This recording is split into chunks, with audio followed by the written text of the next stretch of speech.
recall that was at the time of the student protests, and Anwar played a major role in keeping things calm and negotiating with the students.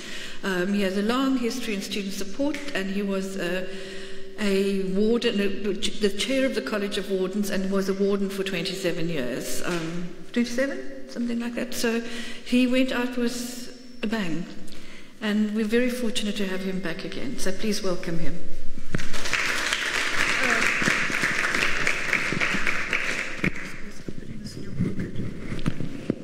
Thank you, Midi.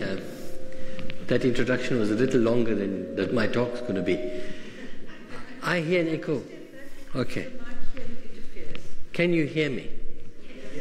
Stop me if you don't hear me. Sorry?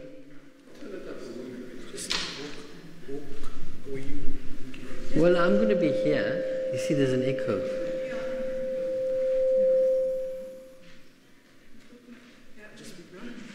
Can you hear me now? Okay.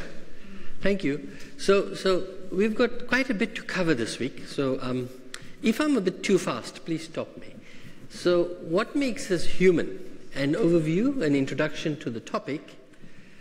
Now, to be human, there's, of course, the creationist view where humans are at the top. We're the pinnacle of God's creation, the highest form of creation, with full jurisdiction over land and sea.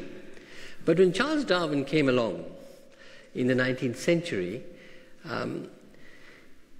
with his theory of evolution and natural selection, he placed us squarely in the animal kingdom. So, yeah. Can you define what you understand by being human is? What is human?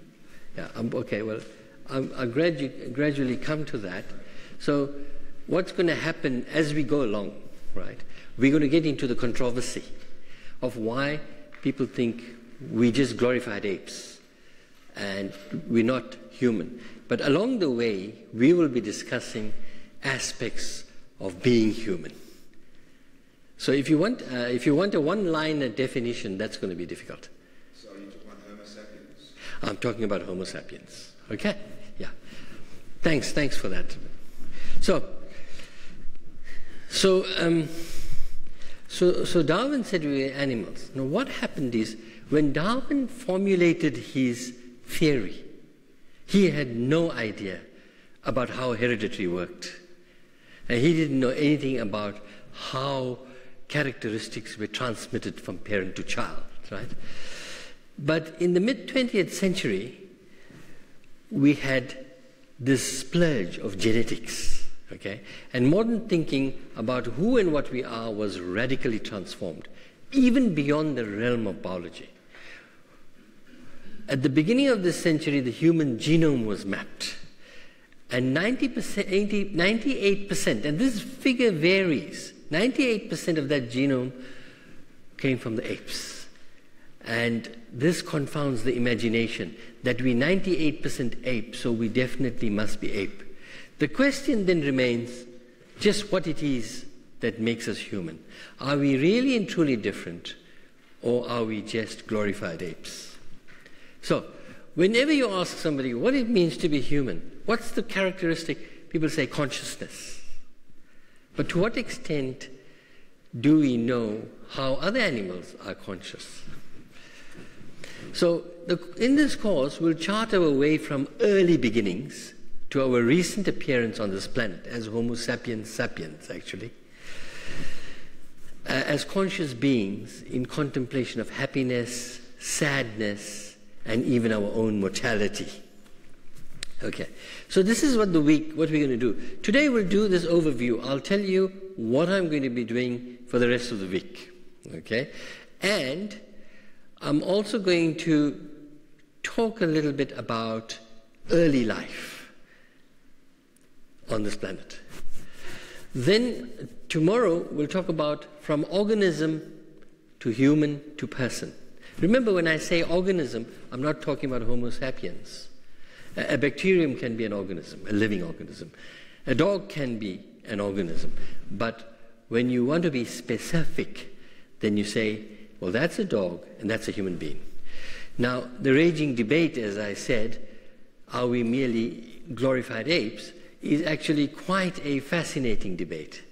And then we'll have to talk about brains and minds, and then overall a summary of our triumphs, our disasters, and what the future could be like. Okay, so my aim is to try, in this very short space, to travel with you on a journey living organisms have taken from a state of unicellularity, that means from the time of a single cell to full personhood, that's us, with conscious participation in cultures and societies, celebrating our amazing achievements, and yet grappling to live with ourselves and with each other. If I'm going too fast, please tell me. So this journey has been a long one.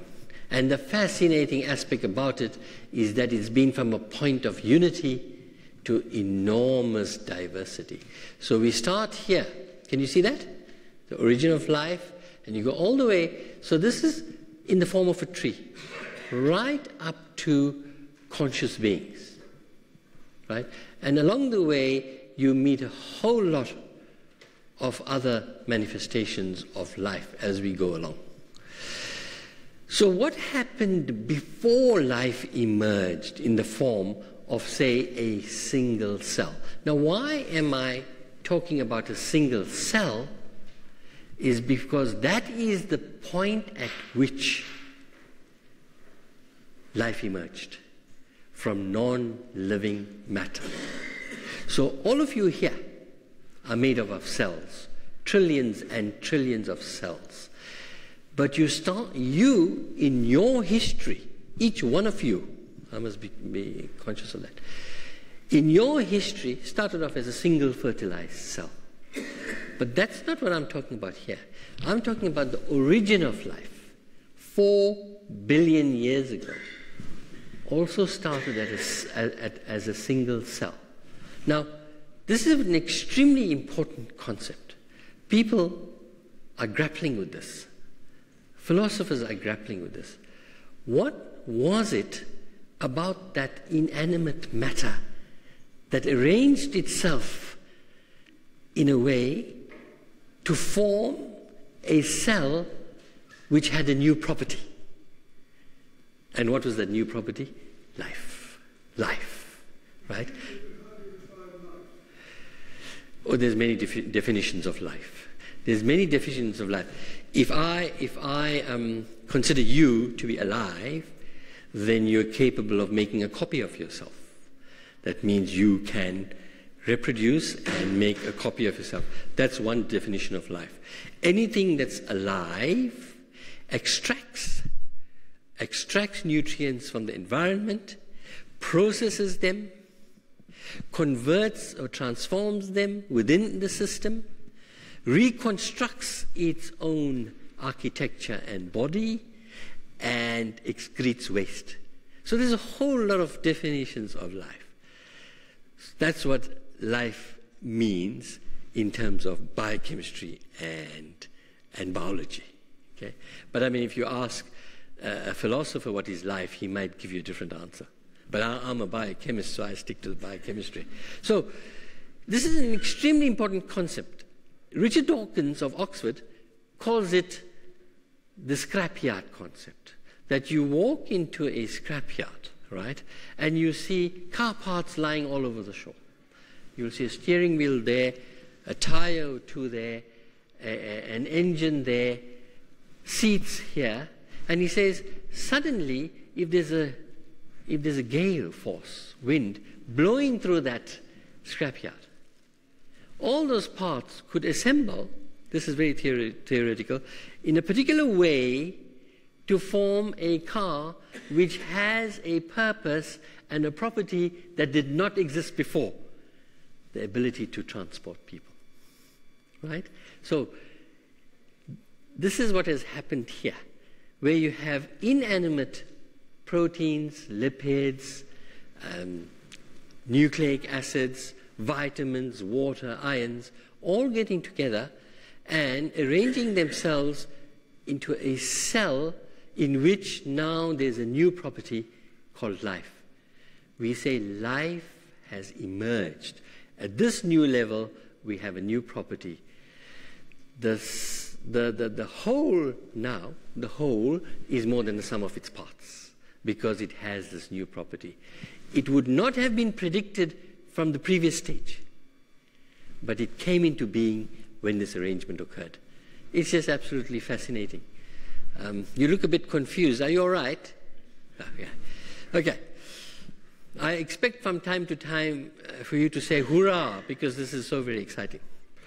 Okay, so this is a cell, but this is not the original cell that emerged on this planet 4 billion years ago. This is a very complicated cell that has evolved over 4 billion years and has become a component of me and you. Okay? Now, how did this happen? So there are two views. In 1978, Richard Dawkins wrote this fascinating book called The Selfish Gene. You all heard of Dawkins, right? I mean, you can't not have heard of Dawkins. This is the most famous atheist in the world. Okay, so Dawkins wrote The Selfish Gene, and in my opinion, I think it was around about 1978, in my opinion, that was a watershed book in the history of biology. It actually just began, in fact, it took biological thinking on a new trajectory. So we have to actually commend Dawkins on that. And then there's a more recent kid in town. How many of you have heard of Antonio Damasio? Well, he's a neuroscientist. He's probably one of the top neuroscientists in the world today. He writes absolutely beautifully. He's written 5 books. He's at the University of California. He's Portuguese born. And he asks another question. He says, can we go back in time and trace both the physical journey from early life forms to us? The signs, no matter how faint, of consciousness, emotions and feelings, the properties of our modern complex brains and minds. Now what he's saying is, can we go back 4 billion years when there were no nervous systems, no brains? And can we see traces of behavior that would have helped us predict that one day there will be something very complex appearing on this planet? That's the question. Now, there's another person another source that I've used and whom I'll talk a little about today, and that's Ursula Goodenough. Okay, she had a chapter in this Routledge Companion to Religion and Science, which I reviewed here in the Journal of Islamic Studies. I can make them available to you if you want to read them. But she, for me, is one of the first spiritual scientists who wrote this book, The Sacred Depths of Nature, in which, when she considers her science, she feels an awe and a wonder akin to a religious feeling. And she asks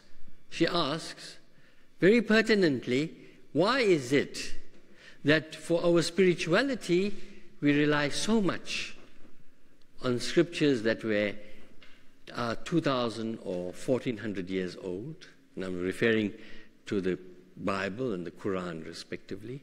And why can we not, in this modern age, after all this time, not find a spirituality in modern science and its revelations of reality? So it's an excellent book to read if any of you are interested in the spirituality of science. Okay? And then in tomorrow's lecture, we will talk about our ancestry. Remember, we just didn't come about suddenly, according to this view. We've had 4 billion years. Do you know that they say that if you took that 4 billion years of development from an early primitive life form, like a single cell, right up to today, and you condensed that 4 billion years into 24 hours, say starting at midnight tonight, you've condensed 4 billion years into 24 hours, you as Homo sapiens sapiens would have only come about at about 1 minute to 12 the following evening. So you are an absolutely latecomer. The famous philosopher-scientist Lewis Thomas said that if the universe was a rabbit, we would have been the fleas on that rabbit, irritating this universe, abusing it for our needs, and helping to destroy it, because we have this consciousness and power to actually change the environment, change the climate, etc., through our cultural artifacts. Okay, so that's going to be tomorrow, and so we're not going to be then. We would have come up to about here today, and just imagine I'm trying all this in 40 minutes. So tomorrow we're going to talk about our close relatives, the apes, actually developing further and further into something that looked like us. So that will be tomorrow. Okay, and Richard Dawkins has written a book which you could consider the sister of Chaucer's Canterbury Tales, where he takes modern human beings and walks backward. He walks, let me see if I can do this. He walks backwards from this point. Can you see this arrow as I'm doing it? He walks backwards this way, and along the way, he stops at points where we meet what he calls our most recent common ancestor. Okay? And then he walks back all the way to the point of origin, which was the first life form, a kind of cell. I won't call it a cell, because it's very different from the cells that we see today. Okay? So, Dawkins says we are all African, and we'll soon talk about why he says that. Okay? Which way am I going? Okay. Now, when we talk about this enormous diversity that came from a point of unity, we talk about the tree of life. What I've shown you just now in this kind of portrayal, we talk about a tree and its branches, right? So things moving all the way up from simple forms to very complex forms. But it's not as easy as that. Genes don't just flow vertically from parent to child. Horizontal gene transfer moves between species. For example, the placenta came from a retroviral infection. Now that has enormous implications for what we are trying to talk about today. What does it really mean to be human? Because we are a mixture of a lot of things. Now, this new book, The Tangled Tree, I haven't read, but I read the review of it in the New York Times. But I do have it on my reading list. Okay, so it's not a straightforward tree. If you just consider the development of birds to dinosaurs, it's a messy, tangled web. So we don't talk of trees anymore, we talk of bushes, and those bushes have become very complicated. Okay, now in lecture 3, that will be on Wednesday, then we go back to the nitty-gritty and this big fight. There's a big fight because recently a philosopher wrote a book called Straw Dogs, right? And in that book, he said, you know what, get a life. We must stop being delusional and think we're the pinnacle of creation or even the pinnacle of evolution. We are mere animals. Look at our behavior. Look at our 2 world wars. Look what we do to each other. Look how envious you are. Look how jealous we are. We talk about cooperation, but it's most of the time we're egotistical. We just want to be on the top. Now, when he wrote that, he irritated a lot of people. And one of the people he irritated the most was this man here, Raymond Tallis. Raymond Tallis is a professor of neurology at Manchester University. So he was a neurologist and a neuroscientist. Okay? And Tallis He's a very strange man. You can see from this picture that he takes no prisoners.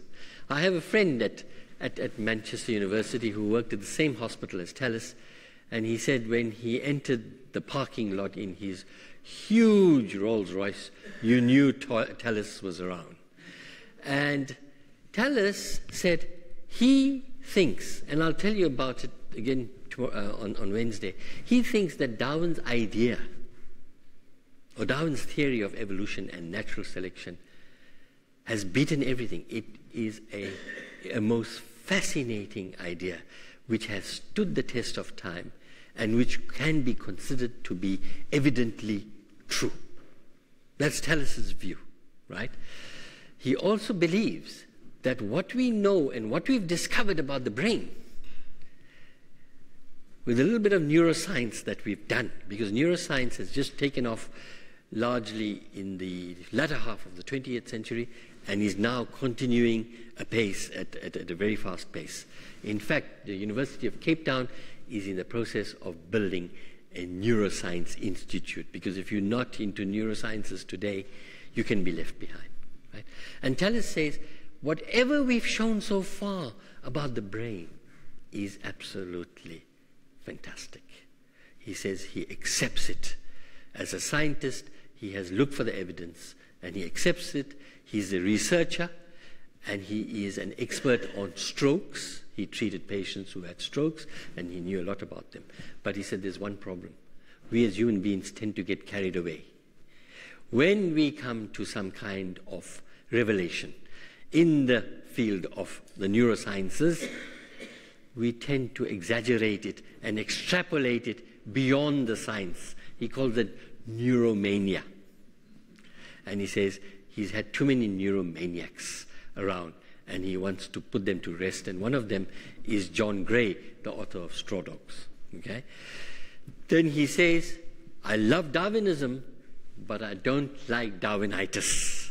And that's what he calls people who take Darwin's theory, and he says, make extrapolations that move away from science, from evidence-based studies, and get carried away by their ideas and start making speculations for which they have no evidence. Okay? Are you with me, ladies and gentlemen? Okay. Now, so far you haven't objected, and I'm glad, because if you read the blurb in your brochure, I hope all of you come every day. If you read the blurb in your brochure, I've switched lecture 2 and lecture 3, and none of you have said anything, and I'm very glad. So in lecture 4, we're going to talk about Antonio Damasio's latest ideas in his brilliant, brilliant book called The Strange Order of Things. Okay? And in this book, there is a new idea. It's not new in terms of the existence of biology and physiology and biochemistry, but he has struck onto something, an idea in which he's taken an old concept called homeostasis. Do you know what that means? Homeostasis, the process by which each one of you can sit here and listen to a lecture and not worry that your sugar levels will fall dramatically enough to kill you, or your pH, your acid content of your blood, will not move beyond a particular set of values enough to kill you, or your temperature sticks to 37 degrees or whatever you want to, and is allowed a very small leeway on either side of that 37, so you don't suddenly become too hot or too cold, in which your optimal physiological functions are compromised. That is homeostasis. And the reason why, and please don't call it a balance. I'm not talking about a balance. They hate this term balance. Homeostasis, right, is a steady state. And why do we call it a steady state? Is because to keep alive and to keep homeostasis going, you have to eat, right? So when you eat, you compensate for low blood sugar. Okay? And so your brain gets its glucose and it can do its job. When you're full, your brain tells you, stop, take it easy. Don't overdo it. Okay? So it's a process that's a steady state in the sense that if I suddenly deprived you of food for several days, you can then reach equilibrium. And in chemistry, equilibrium means death. Okay? So you don't want to reach equilibrium. Now, if any of you here have done chemistry, you would be taught in your first few lectures the concept of equilibrium. That means A is transformed to B and B can be transformed to A. So forward and backward reactions, when they become equal, you've reached a state of equilibrium. Now, in nature, that is an ideal state. But you don't want to reach equilibrium. Because for you, equilibrium would mean not taking in anything from the outside in the form of food, and you will die. So you are in a steady state because you take the food, you break it down, you absorb it into your bloodstream, you use its components to reconstruct your body, right, while you're alive. They call it autopoiesis. Stephen Rose asks in his book, can you imagine being on a flight and suddenly the wing is damaged? You can't go out there and fix the wing while the plane is flying. But in your case, while you're alive and carrying on with your life, your body repairs itself. Autopoiesis. Isn't that fascinating? Please show some enthusiasm. The same applies to all animals. All animals. All animals. Right. So, AUTO POIESIS, autopoiesis. I'll show you the book in which he's discussed that. Okay, so now this homeostasis, which we as physiology students just imbibed and said, homeostasis, we have to be in homeostasis. He says is the very, very process that keeps us alive and catapults us into the future and allows us to be participants of a community, and we can survive and we can reproduce and we fulfill Darwinian principles of survival, flourishing, and reproduction. Okay? So that's going to be interesting.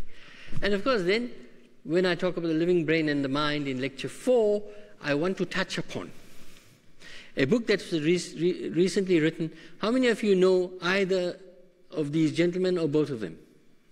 Okay. So George Ellis and Mark Soames have gotten together and written a book. Okay. And the book is called Beyond Evolutionary Psychology. Okay. And Mark Soames is also the co-author of The Brain and the Inner World. And I must say to you, all of you would know by now that I love UCT. I've spent almost 40 years here. But I tell you that of all the books I've read on the brain, this one would be one of the best I've ever read. The Brain and the Inner World, because the concepts are explained so beautifully and so simply. But in this book, they raise a controversy. They raise a controversy because people like Steven Pinker, who's a Harvard psychologist and who's extremely famous. He's written amazing books. He's a world authority on evolutionary psychology. Okay? And I've read many of his books. Steven Pinker says that we develop in 9 months. So your father's sperm meets your mother's egg, you have conception, and you have a gestation period of 9 months, and you pop out of there. And then you live, if you're lucky, 10 years or more. Nowadays, you live longer than that, okay? So the biblical prophecies need to be adjusted a bit. Now, the thing is that Pinker's point in his book was that the time that we have on this planet as an individual, the time that we have on this planet is too short for the achievements we make along the way. For example, like learning a language. right? He says that you get children, babies, by 9, 10 months, or even a little more than that, by 11, 12, up to 18 months, start saying words, right? Have some kind of basic idea of what they're referring to when they say mama or papa or whoever, right? Now, Pinker says eventually they formulate a language. And they do it so quickly. And a language, to learn a language is such a complex thing. We must be born. He says we must be born with innate modules in our brain, instinctual modules that allow us to learn. Now, the idea came from Noam Chomsky, who said the principles of grammar are encompassed in certain neurostructures, right? So, Pinker has taken that up and he's called it the language instinct. Now, sorry? The language instinct. Yeah, okay. Sorry, who's having difficulty hearing me? I think you stand behind the computer. Yeah. Okay, I hope you haven't missed anything because this is quite important. So Pinker talks about instincts. Now, just remember, it's a fact of life that we, human beings, have a neo-brain. We share part of our nervous systems with the animals, but we also have a cerebral cortex that's far more developed, right? You agree with me? And in that cerebral cortex, Pinker says, we have specialized areas which are innate. That means they're hardwired. You have them when you're born, and those hardwired innate modules will help you do things to be able to survive and reproduce. Are you with me? Now, Soames and George Ellis contest that. They said you cannot have hardwired innate modules in your cerebral cortex, in your grey matter. You just cannot. They're saying, Soames and Ellis are saying that you won't have innate modules in your cerebral cortex. The reason they say that is everybody agrees that your brain is designed by your genes, all right? And we do have innate modules. We're born with them, but they are in the hindbrain and in the midbrain, the part that we share with animals, which I'll talk about on Thursday, right? But they say that despite the fact that our cerebral cortices are also designed by genes, they're a looser arrangement. So neurons actually communicate by linking with one another, right? And they're saying that those connections of those neurons are of varying strength in the cerebral cortex. They're not very, very strong. Connections can break and new connections can be made, okay? And what does that? Environmental factors. So if you were born in the African savanna, okay, and you had this loose arrangement of neurons in your brain, in your cerebral cortex, and you are a human being endowed with a complex intelligence and consciousness, and suddenly you find yourself in modern-day Johannesburg. You are in a totally new environment with new environmental factors impinging on you. Would you agree with that? Yes. Now, when that happens, old connections break and new ones are made. So they said you cannot talk about instincts in the cerebral cortex. So that's just a controversy that's going on, and it's a very interesting one. I don't know how it's going to end. Okay. But Pinker is an excellent, excellent psychologist. Right, evolutionary psychologist.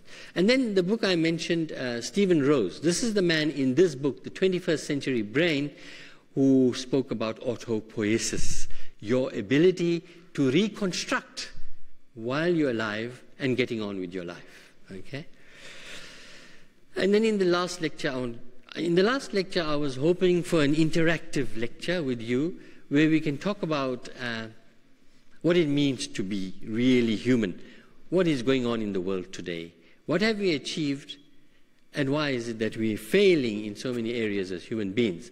And I've also chosen Darwin's Hunch, which I think is an amazing book. It's not about evolution. It's a book on the history of evolution, written by Christia Kuljan. And she's at Wits. And she talks about some of the views South African anthropologists had about humans, were they naturally violent or not. So we might just mention that if we do have time. You know, this kind of course needs about a month. You can't do it in a week. Okay, so how to find out what it means to be human?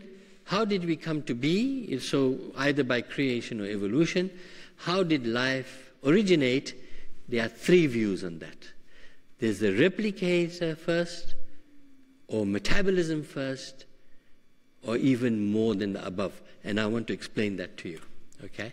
So this is the modern debate on the origin of life, and the disagreement is between Richard Dawkins in his Selfish Gene, published in 1978, and Antonio Damasio in The Strange Order of Things, published in 2018. Now, this is what Dawkins says. All matter in the universe is made of atoms. Nobody can dispute that.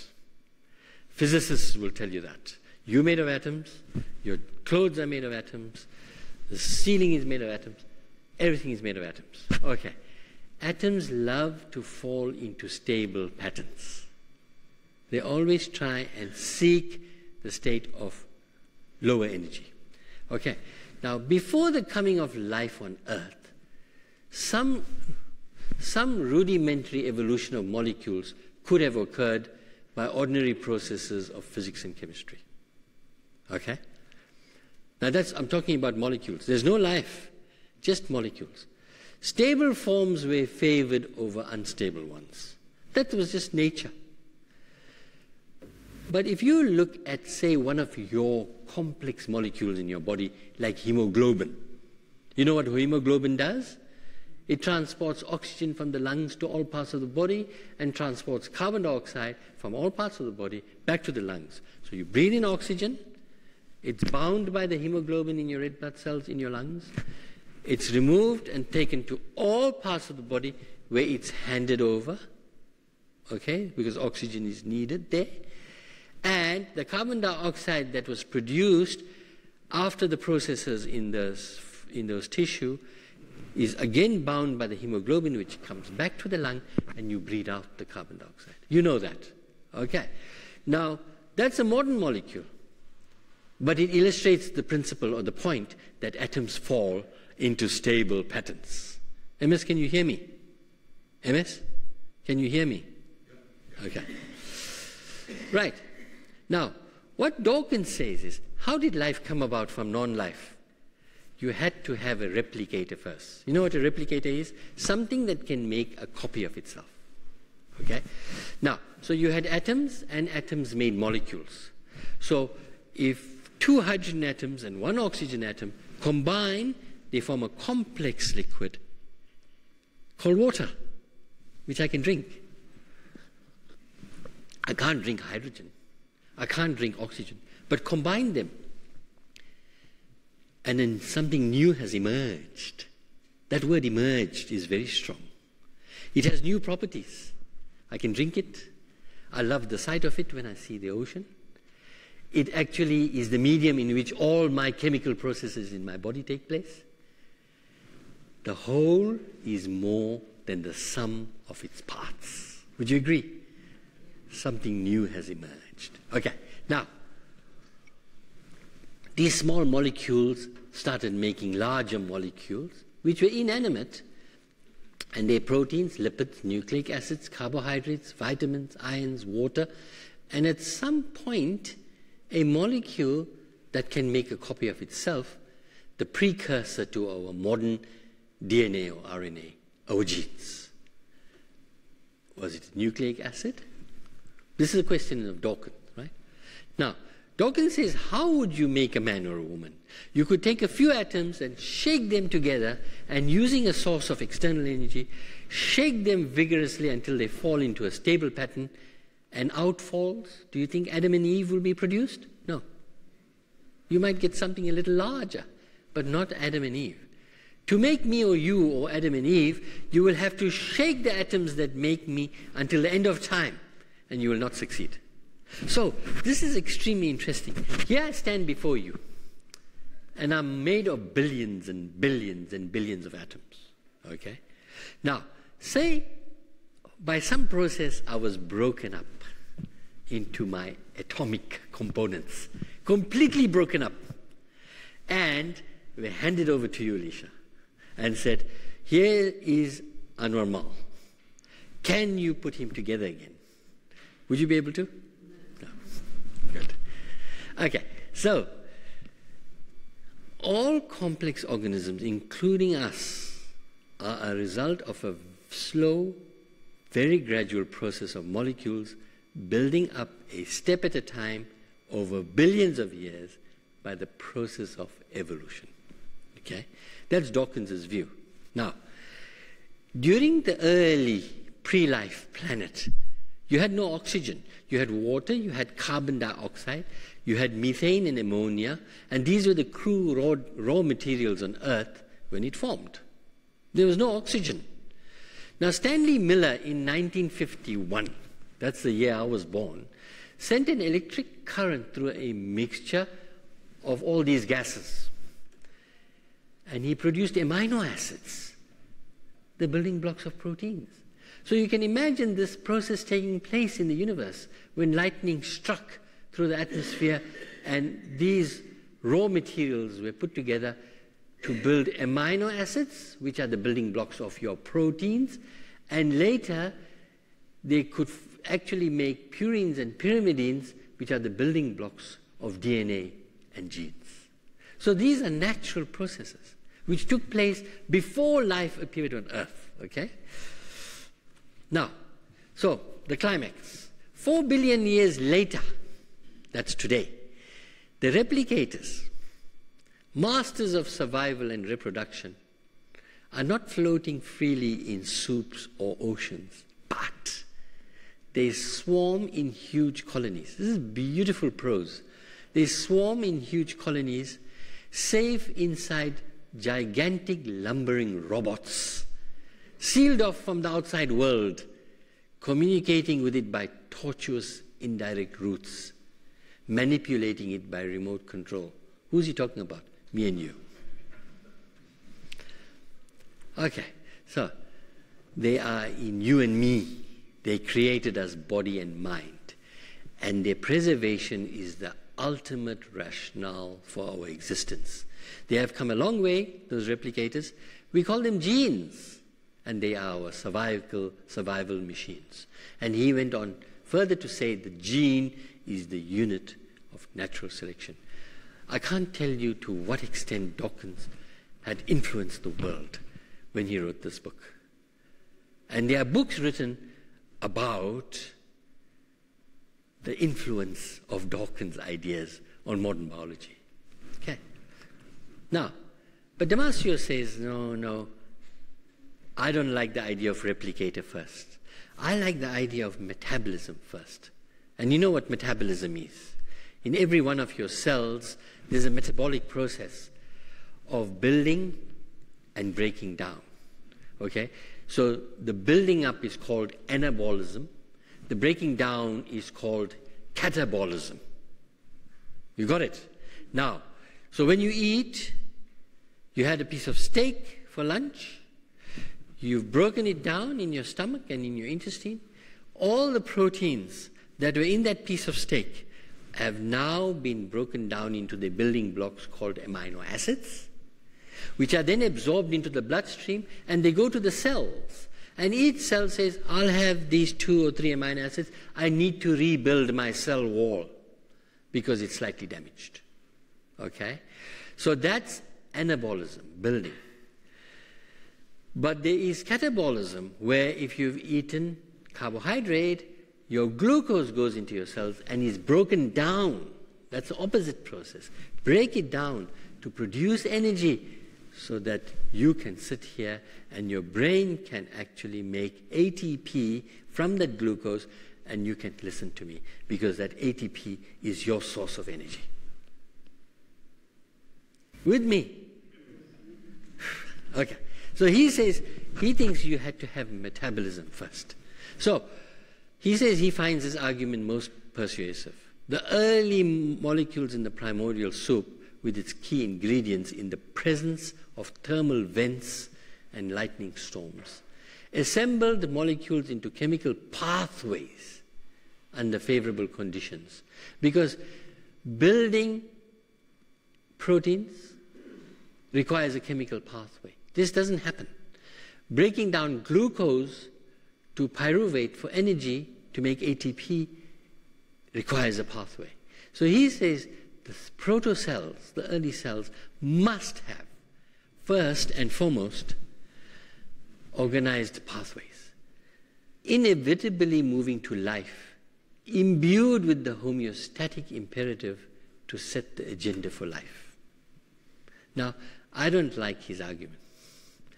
The reason I don't like his argument is because to actually make these pathways, you have to make protein, and to make protein, you need the genes to direct the synthesis of those proteins.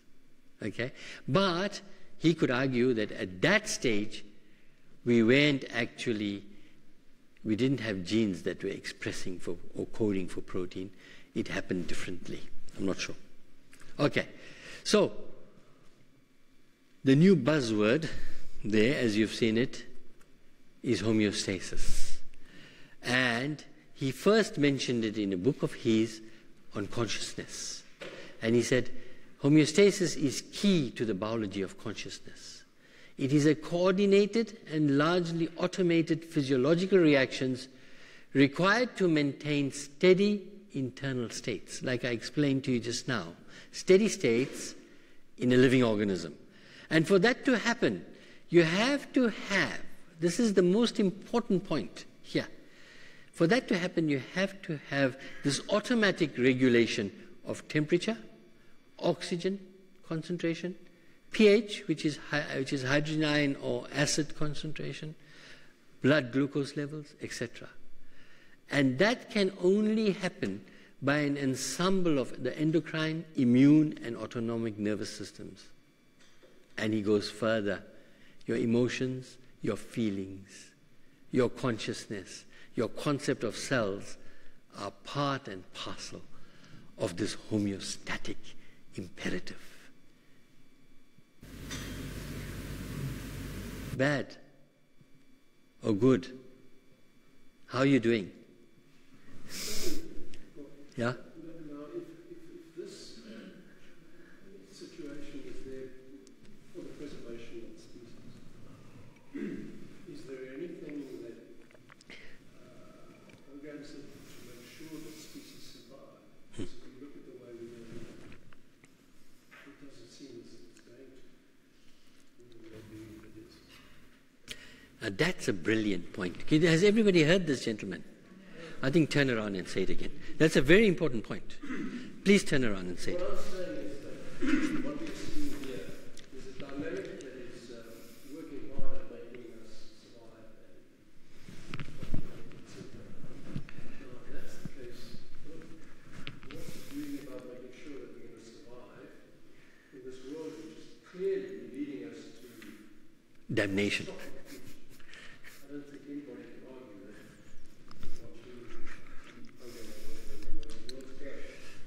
mankind is heading for a catastrophic end from this seems to counter that.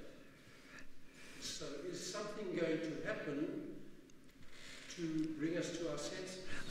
Now, when we're talking about triumphs and disasters on Friday, I want that discussion. But let me just clear a point here. This regulation process that's taking place, that's allowing you to sit here and not just become unconscious because your blood sugar levels are controlled, your temperature is controlled, your acid is controlled. That happens automatically from your hindbrain, right? And it's controlling everything using your endocrine system.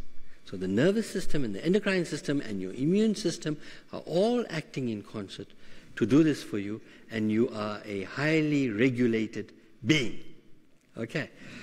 The question is, and you phrased it beautifully, and Damasio asks, that if we've got this homeostasis, which catapults us into being part of a society in which we've created an amazing culture. We can send a bloody rocket to Mars, a probe to Mars. Why is it that our societies are so dysfunctional? Yeah. Right?